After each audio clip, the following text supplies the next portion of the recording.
네, 안녕하세요. 박중사입니다. 네, 2025년 4월 29일 화요일 장마감 리뷰 방송 시작하도록 하겠습니다. 자, 61.8% 반등을 돌파한 우리 시장은 오늘 추가 상승이 나왔습니다. 이제 다음 자리를 찍었고 서서히 이제 최종 76.4까지의 자리를 앞두고 있는 상황입니다. 오늘 어떤 일이 있었고 또 이제 내일이 또 4월 마지막 날이죠. 또 내일 4월 마지막 날과 5월 첫째 주 그리고 옵션 만기까지 어떤 관점으로 시장을 볼지 다시 한번 짚어보도록 하겠습니다. 야간 선물은 약보합 마감을 했었고요. 이후에 나스닥은 소폭 상승했었습니다. 그래서 0.25% 상승 출발 후에 추가 상승해서 0.67% 상승한 양봉 마감했습니다. 339.75로 끝났습니다. 삼성전자 자사주 매입 신청은 본주 50만 주, 우선주 6.5만 주 신청했었고요. 유로존 미국의 소비자 신뢰 지수와 졸트 보고서가 공개될 예정입니다. 일본 휴장이었고요. 관세 협상에 대해서 베센트 재무장관은 한미 협의는 긍정적으로 잘 진행되고 있다고 언급했고, 박성택 산업차관은 6월 대선을 고려해 피해를 최소화하고 협상의 기틀을 마련하는 데 주력할 것이며 새 정부 출범 전 관세 합의 가능성은 없다고 밝혔습니다. 협상 체결을 완료하는 첫 번째 국가는 인도가 될 가능성이 높다고 언급하기도 했고요. 트럼프 정부는 무역 갈등 완화 여부는 중국에 달려 있고 지속적으로 중국과의 접촉을 시도하고 있지만 중국 쪽은 꾸준히 부인하고 있습니다. 캐나다 총선이 끝났죠. 마크 카니 총리가 이끄는 캐나다 자유당이 보수당을 누르고 승리하며 4연속 집권당을 맡게 되었습니다. 중도층의 표심이 미국의 관세 정책과 합병 위협에 대항하고자 하는 민족주의 성향의 자유당으로 향했습니다. 자, 우리 증시 장중 체크하도록 하겠습니다. 먼저 오늘은 조선 방산주의 약세가 아침부터 돋보였는데요. 이는 이제 블록딜 이슈가 있는 한화오션 중심으로 하락한 것으로 보이고요. 합산 시총이 커서 시장 움직임과 꽤 관련이 있었습니다. 밀릴 때 시장과 함께 밀리고 꼬리 달 때 함께 반등하는 모습이 반복됐고요. 그래도 10시 이후로는 꼬리 달 종목은 많이 올라오면서 시장 상승을 또 견인해주는 역할을 해줬습니다. 그러나 한화오션은 끝내 회복을 하지 못했습니다. 해당 종목은 한화오션, 한화시스템, 한화에어로스페이스, 한화엔진, 현대로템, 삼성중공업 등이 있었고요. 외국인 선물 매수 수급 구조가 오늘 장중에 몇 차례 변화가 있었습니다. 먼저 프리장 시작은 외국인이 환매수 우위로 시작을 했는데요. 즉 환매수 플러스 신규 매도로 출발을 했는데, 이렇게 되면은 환매수가 더 많았으니까 장 초반에는 선물 미결이 줄어들었겠죠. 근데 줄어들지 않고 미결이 상승했었습니다. 자, 오늘 선물 미결 구조를 보면요. 자, 이렇게 자, 초반부 시작부터 올라왔죠. 이렇게 올라오고 이렇게 올라왔습니다. 그리고 이제 오후 1시 이후에 천천히 소폭 축소되면서 이렇게 끝났죠. 그래서 미결이 26만 2천까지 늘었다가 종가로 좀 줄어들면서 25만 8,200계약으로 마감했고요. 어쨌든 오늘 아침부터는 올라왔습니다. 근데 초반에는 외국인들이 환매수 우위로 시작했으니까 미결 상승은 다른 쪽에 있었겠죠. 그래서 보니까 금융투자의 신규 매도가 미결을 높였을 것으로 추정됐고요. 9시 40분 이후에 외국인은 환매수 플러스 신규 매수로 전환되면서 매수세를 끌어올렸습니다. 신규 매도가 신규 매수로 전환됐고요. 환매수 우위로 장 초반을 보냈습니다. 외국인 선물 흐름을 보면은 이렇게 10시 이후에 갑자기 땡기면서 급등이 나왔죠. 그 10시 이후에 외국인은 선물을 급등시킬 때 환매수가 아닌 이때는 신규 매수를 적극적으로 땡기면서 급등했습니다. 자, 10시 전까지는요. 외국인이 환매수 우위에 있었다가 환매수는 기존의 매도 포지션을 매수로 청산하면서 나타나는 거죠. 그런데 10시 이후로는 공격적으로 신규 매수 배팅이 확 들어왔습니다. 상대적으로 환매수를 했다라는 것은 기존의 매도 포지션을 삭제하는 거죠. 매도 포지션이 없어지는 효과가 나타나는데, 신규 매수는 매도 포지션을 유지한 채 매도를 유지한 채 신규 매수를 늘려서 누적 상쇄를 시켜서 포지션을 전환시키는 방법이죠. 매도가 살아있으니 이 매도 포지션은 나중에 위에서 다시 매도 물량을 늘려서 매도 포지션을 다시 매도 포지션이 압박이 될 수가 있는 거죠. 신규가 그때쯤 청산이 될 가능성이 높습니다. 그러니까 신규는 상대적으로 단기 성향이 강하겠죠. 포지션상. 그래서 지금은 기존 매도 포지션을 살린 상태에서라면은 신규 포지션은 하나의 해지 방법이 됩니다. 시간을 벌고 단기 상승에 대응을 하는 방식이 된다라는 거죠. 그래서 10시 이후에 이 신규 매수가 굉장히 급증했어요. 그래서 미결 많이 높였었고 11시가 되니까 이제 1시간 정도 더 흘러가서 외국인들이 선물을 막 8천억 선까지 이렇게 땡기니까 보니 그때 이제 시간이 갈수록 신규 매수가 더욱더 환매수를 압도하는 것으로 보였습니다. 10시부터 한 2시간 가까이 그냥 신규 매수를 바짝 끌어올려서 환매수의 비율을 확 낮춘 거죠. 그러면서 이제 선물 미결이 26만까지도 돌파했었고요. 다만 이제 점심시간 지나고 이후로 1시 반 이후로 환매도가 늘고 신규 매수가 줄고 일부 신규 매수가 당일 단타 처리가 되면서 줄어들고 환매도도 늘어나면서 매수 금액이 좀씩 축소가 되었습니다. 그래서 종가로는 5,567억에 선물 매수로 마감을 했고요. 미결도 한 4,000계약 정도 최대치에서 좀 줄어드는 그런 모습이 나타났습니다. 그러나 이 정도면은 그래도 뭐 아주 당일 단타로 다 끝낸 거라고 보여지진 않고요. 어제도 신규 매수가 넘어왔었고 오늘도 신규 매수가 대량으로 넘어갔고 뭐 이틀간 거의 뭐 1조 원에 가까운 근접한 수준으로 한 8, 9천억 정도 넘어오는 모습이 나타났습니다. 그리고 최근 한 1, 2주간은 계속 외국인들이 선물을 환매수하거나 신규 매수하거나 늘리면서 그 중간에는 미니 콜옵션으로 대량 해지를 하기도 했었죠. 외국인의 미니 콜옵션 매수와 미니 콜옵션, 미니 풋옵션 매도 증가가 오늘도 나타났습니다. 오늘 미니 콜옵션 34억 매수, 미니 풋옵션 매도 22억이 나왔습니다. 그래서 5월물, 이거는 5월 만기, 5월 8일에 만기이기 때문에 5월물까지는 상방 해지가 강력하게 구축이 된 상태입니다. 기존의 매도 포지션 아직 누적으로 남아있죠. 남아있지만 미니 옵션으로 해지가 크게 나타난 상태이기 때문에 5월 8일까지 시장이 올라간다고 한들 외국인은 피해가 그리 크지 않습니다. 물론 메인 포지션을 외국인들도 챙기는 게 더 좋겠지만 일단은 해지 포지션을 많이 구축한다는 것 자체가 상승 힘을 좀 더 쓰고 나서 위에서 매도를 늘리겠다의 의지로 볼 수 있습니다. 단 미니 선물은 매도세를 유지하고 있고요. 최근에 미니 선물은 4월 10일 옵션 만기부터 시작해서 보면 9천억 정도의 매도가 잡혀 있습니다. 미니 옵션 시장은 개인이 거의 개입하지 않아서 외국인의 의지가 99% 반영된 시장이라고 볼 수 있습니다. 금융투자는 LP로서 외국인들이 주문을 넣으면 그 반대로 물량을 공급해주는 역할을 하면서 원치 않는 물량이 잡히겠죠. 그럼 원치 않는 물량에 대한 해치 포지션을 또다시 구축하게 됩니다. 그래서 뭐 원치 않는 상방이 있다면 하방으로 다른 쪽으로 뭐 현물 매도를 하거나 뭐 ELW 쪽으로 가거나 어쨌든 구축을 합니다. 따로. 그게 나중에 만기 때 물량으로 나오게 되죠. 우선주 상한가가 7개가 있었습니다. 금호건설 우선주, 동양우선주, 동양EUB, 태영건설 우선주, 대우특수강 우선주, TY홀딩스 우선주, 지능기업 우선주, 우비 이렇게 상한가에 들어갔는데 보통 상승장의 마무리 구간에서 우선주, 스펙주, 품절주들의 상한가 랠리가 시작되는 경우가 많습니다. 하루 이틀 문제는 아니고요. 뭐 이게 7개 나왔다고 해서 뭐 그냥 이제 상승이 끝났다 이렇게 보는 게 아니라 그 기간 동안에 이제 그런 일들이 빈번하게 발생한다라는 거죠.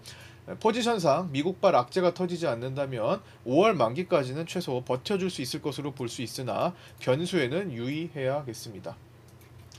차트 체크하겠습니다. 오늘 자 분봉으로 보면은 제가 파생반에 늘 8시 41분경에 아침에 제 개장 전에 주요 자리를 잡아드립니다. 주요 저항 자리, 주요 지지 자리. 오늘은 340에 오늘 1차 저항을 올려드렸는데 1차 저항을 향할 때 어땠어요? 수급이 굉장히 강했죠. 자, 340이면 여기입니다. 자, 여기까지 진행되는 동안에 10시부터 외국인들의 매수 수급이 상당히 강력했습니다. 자, 이 정도 외국인들의 매수 수급이 4천억 이상 3, 4천억 이상 혹은 5천억 이상의 움직임이 강할 때는 1차 저항 정도는 보통 뚫어버려요. 반대로 외국인의 매도가 오전장에 뭐 4천억, 5천억 이렇게 향할 때는요. 웬만하면 1차 지지는 다 뚫립니다. 멈칫거리긴 할 수 있지만 웬만하면 다 뚫려요. 이제 2차 가서 승부를 봐야 됩니다. 원웨이로 갈지 거기서 막힐지 넘어가는데 오늘도 1차 저항에서는 뚫고 올라갔죠. 이 시간대에. 그 다음에 이제 2차로 최종 저항이라고 말씀드렸다. 여기를 뚫으면 이제 원웨이 장세가 된다라고 제가 언급을 드리고 있는데, 자 보시면 파생반에 이제 적어드리는 글들이거든요. 오늘은 340, 그다음 2차 341.2에서 341.5에서 제한이 걸린다. 봤는데 항상 지지 저항은 특히 원웨이 수급일 때는 결국 뚫릴 가능성을 반드시 유념해야 되는데, 오늘 일단은 뚫리지 않았기 때문에 원웨이 수급급은 아니었다라고 볼 수도 있지만 오늘 만약에 그냥 뚫고 갔으면은 그냥 이제 완착되고 가는 방향이었어요. 이제 조 단위로 향해 가는 과정이었기 때문에. 근데 결국에는 2차 돌파에 실패를 한 거죠. 그래서 2차 돌파하며 2차를 돌파하면 수급 확대되면 양보 확대 막음 가능성이 높은데 이제 그러지는 않았다라는 겁니다. 그래서 막힐 자리에서 막히면서 이제 외국인도 선물을 차분히 조금 줄어드는 그런 모습이 나타난 거죠. 오늘 2차 저항을 341.2에서 341.5 사이로 잡아들였는데 딱 중간 지점인 341.35에서 오늘 정점이 나왔습니다. 여기까지 저항 역할을 한 거죠. 저항 역할을 했기 때문에 여기서 공략하신 분들, 공략할 때는 어떻게 해야 돼요? 반드시 커트를 걸고 해야 됩니다. 오늘 같은 경우는 좀 공격적인 수급이 있었으니까 좀 타이트하게 341.8 정도 보면서 커트라인 저기 넘어가면 나는 잘라야겠다를 생각하면서 들어가면 되는 거죠. 항상 커트가 있어야, 커트라인을 갖고 있어야 진입을 할 수 있는 겁니다. 탈출, 비상 출구 전략을 꼭 마련을 해야 합니다. 상황에 따라. 자, 이전 리뷰 영상 복습하고 반복 진행 중인 내용인데요. 단계적으로 계속 이제 하나하나씩 완성하고 있기 때문에 계속 요거를 말씀드리고 있습니다. 이게 지지난주 일요일에 올려드렸던 글인데요. 일단은 먼저 상승 쪽으로 향하는 게 확률이 높다. 근데 이제 1, 2번은 기본적으로 찍어줄 가능성이 높지만 3, 4번은 그 다음에 체크해야 될 문제다 했는데, 오늘 기준으로 340선 해당하는 상승 빗각 추세까지 완료가 되었습니다. 그걸 넘어가기도 했었죠, 장중에. 그러나 종가로 340 언저리에서 끝났기 때문에 어쨌든 빗각 추세까지 완료가 된 것으로 봅니다. 단계적으로 시도하고 있고요. 수급 개선이 연속적으로 꾸준히 따라오는지 지속적으로 확인이 필요한데, 미니콜로 해지를 많이 했고, 그 다음에 외국인 선물도 제법 많이 신규 매수 중심이긴 하지만 많이 들어왔기 때문에 개선이 일어나고 있다고 볼 수 있습니다. 이제 상승 구간은 이제 5월 만기 전까지 이렇게 체크를 하는데, 만약에 이제 5월 만기 후에 조정 구간으로 넘어간다면, 혹은 5월 만기 전에도 지금 일정상 변수가 있을 수 있습니다. 그래서 어쨌든 변화를 시도한다면 이제 단계적으로 330 부근 넘어갔던 자리. 근데 이제 하나를 더 넘어갔으니까 그 위에 하나를 더 살필 필요는 있어요. 이제 그게 618 자리가 됩니다. 그래서 이제 하나를 위에다 더 주는 게 좋을 것 같아요. 61.8% 돌파했던 자리가 이제 지지로 바뀌겠죠. 지지 역할을 할 것이고, 그게 이제 지수로 보면은 대략 한 336 정도를 보면 됩니다. 336 부근 단계를 바꿔줘야겠죠. 넘어갔으니까. 그래서 이런 식으로, 그 다음에 50% 자리, 322, 382 자리, 그 다음에 4월 8일 몸통 진입전 경계라인 부근에 해당하는 요 자리, 이렇게 단계적으로 보시면서 수급이 다시 매도 쪽으로 기울어지는지를 이때는 봐야 합니다. 일단 당장은 위에 단계부터 이제 하나하나씩 완성하는 단계라고 볼 수 있고요. 요거는 이제 그 다음 구간에 해당됩니다. 물론 6월 물에도 옵션이 강세를 보인다면은 6월까지도 또 이어갈 수는 있습니다만, 그러면 외국인들이 6월 물 가지고 스위칭을 완료를 해야겠죠. 매도를 매수로 돌려놔야겠죠. 자, 옵션 만기일 포지션 체크 한번 해보려고 하는데요. 세 가지로 보려고 합니다. 옵션 단독, 그 다음에 옵션과 선물을 합성한 경우, 선물은 6월물이죠.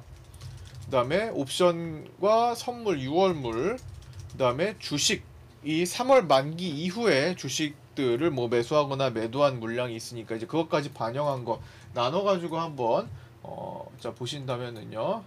자, 이게 클릭해서 볼게요. 이게 조금 글씨가 이제 보이겠죠? 이 정도 크기로 키웠으니까. 자, 외국인은 먼저 요거는 이제 옵션 단독 포지션 구조입니다. 양매도 성향을 취하고 있죠.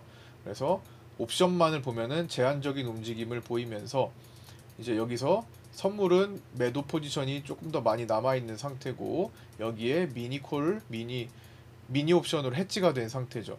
합치면 이제 어느 쪽으로도 가도 괜찮은 구조를 지금 만들고 있습니다. 자, 여기서 이제 선물을 합쳐보면요, 이렇게 당연히 외국인들이 지금 선물을 합쳤을 때도 최근에 매수가 많아가지고 이제 매도 쪽으로 큰 힘을 쓰지는 못하는 게 나타나고 있는데, 요거는 이제 증권사마다 조금 데이터가 달라요. 아직까지는 외국인들이 선물이 조금 더 많은 모습, 조금 더 누적 매도가 아직은 살아있는 모습으로 보는 게 조금 더 합리적일 것 같긴 합니다. 그리고 여기에 이제 주식을 합성까지 하면, 주식은 최근에 외국인들이 매도를 되게 많이 했죠. 그래서 이렇게 하방 구조가 만들어집니다. 외국인들은 현물을 판 것을 밑에다가 다시 사고 싶어하는 입장이 된 상태고요. 자, 개인은 5월 옵션 단독만 보면은, 자, 이렇게 지금 풋옵션 쪽으로 조금 더 기울어진 상태입니다. 하방이 좀 더 유리한 그런 모습이고요. 그렇기 때문에 쉽게 하방을 주지 않고 계속 도망가는 모습을 보이고 있죠.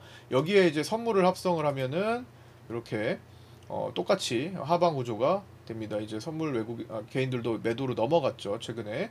그 다음에 여기 주식, 최근에 개인들이 가장 큰 특징이 바닥부터 현물을 매수한 거죠.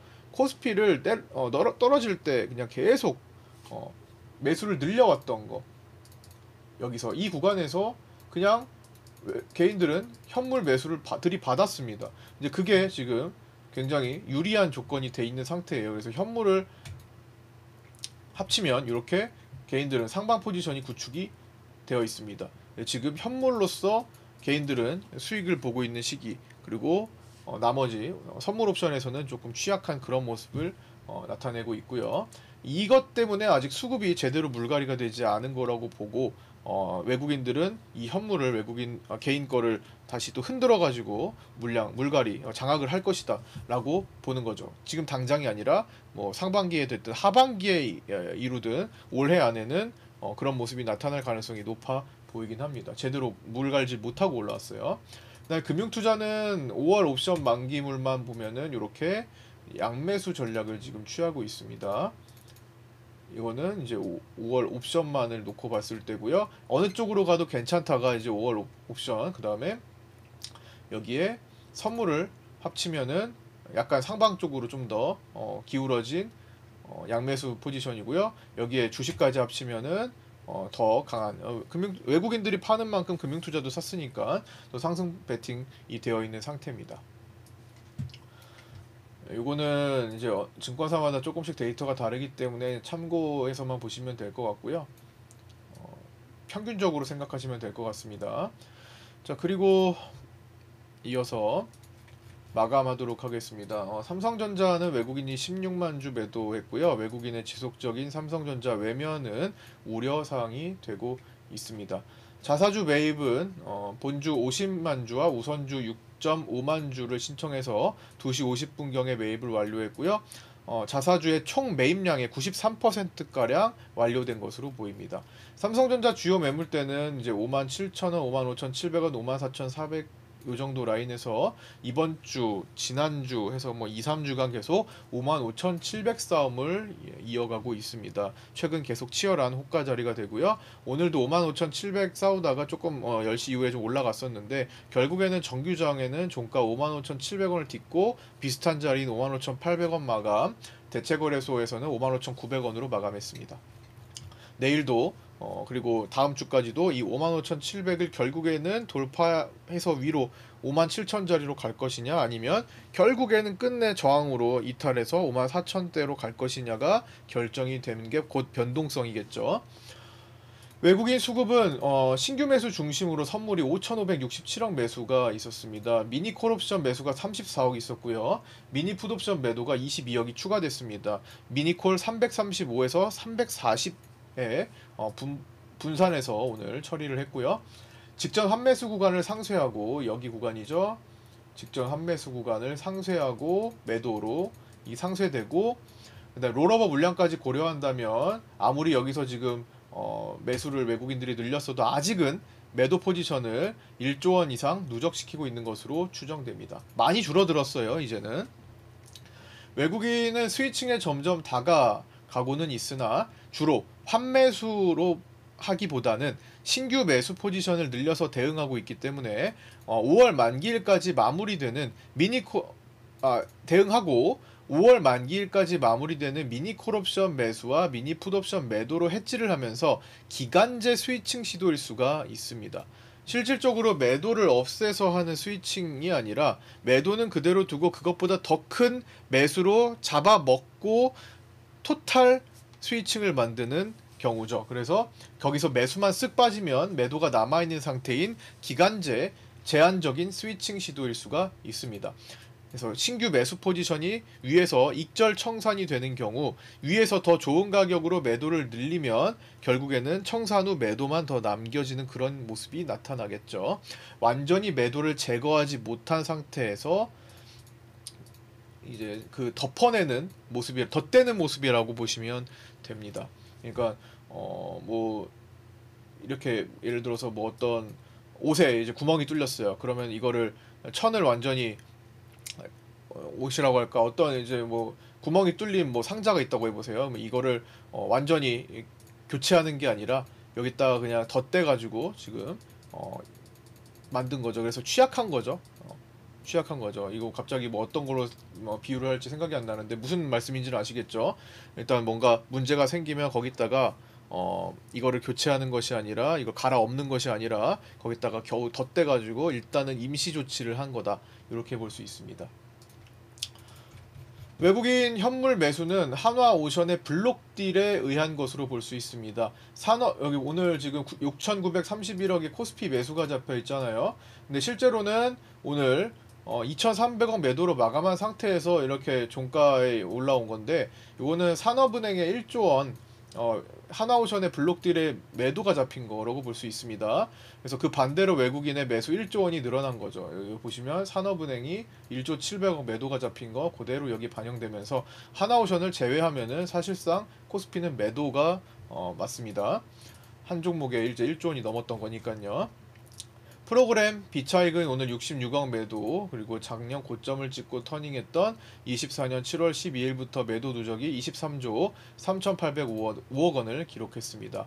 환율은 정규장에서 1440 저항을 받으며 1435.9원으로 마감을 했고요. 외국인은 686억 매수가 있었습니다.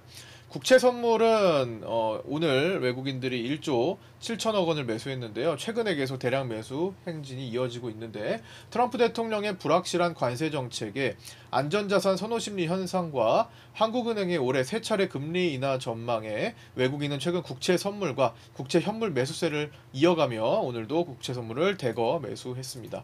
그래서 우리 시장에서 어제도 이제 여기에 대해서 말씀을 드렸지만, 어제 리뷰 영상에서 외국인들은 우리나라를 떠나는 막 주식을 계속 파니까 최근에 몇 개월가 막 8, 9개월 팔잖아요. 그러니까 떠나는 것처럼 보이지만 실제로는 일단 위험 자산을 축소하고 선물로 컨트롤하고 있으며, 그 다음에 안전 자산으로 상대적으로 분류되고 있는 그 국채 선현물을 사들이는 방식이기 때문에 언제든지 다시 위험자산 선호 심리가 돌아오면, 그리고 주식의 가격적으로 메리트가 생기고 수급적으로 물갈이할 수 있는 효과가 일어나면은 언제든지 다시 들어올 수 있는 상태로 보입니다. 완전히 떠난 것은 아니라고 볼 수 있습니다. 어제 내용 똑같습니다. 수요일 미국 PC 그리고 마이크로소프트, 메타 실적 발표 있고요. 목요일은 BOJ 통화정책회의. 일단 뭐 동결이 거의 압도적으로 우세합니다. 근데 진짜 만에 하나 변수가 이제 깜짝 금리 인상인데, 그런 경우 시장이 이제 큰 변수로 받아들일 수 있죠. 하지만 확률적으로 매우 낮습니다. 애플과 아마존 실적 발표도 있고요. 금요일은 미국 고용보고서 공개 까지 예정되면서 이번 주에 변수가 많은 상황입니다. 한미 2차 협의 준비 과정이고요. 트럼프 관세 관련 발언 변수 등등도 항상 존재하고 있습니다. 중요한 변동성 일정이 크게 모여있는 한 주입니다. 특히 우리나라는 휴장일이 껴있으면서도 그 다음 주 연휴와 옵션 만기를 앞두고 있어서 포지션 싸움이 더욱 치열할 것으로 추정됩니다. 주 후반으로 갈수록 변동성 요인이 강해지니 즉 금요일 변동성 요인이 제일 강하니까 주중 급변화에 유의하시기 바랍니다. 자, 오늘 여기까지 마치고요. 끝까지 시청해주신 분들 감사드립니다. 네이버 카페 가입 안 하신 분, 그리고 구독자 텔레그램방 아직도 가입 안 하신 분, 유튜브 댓글에 있는 안내사항 보시고 신청하셔서 입장하셔서 함께 공부해 나가셨으면 좋겠습니다. 내일 아침 8시 20분에 유튜브 라이브 방송에서 찾아뵙겠습니다. 감사합니다.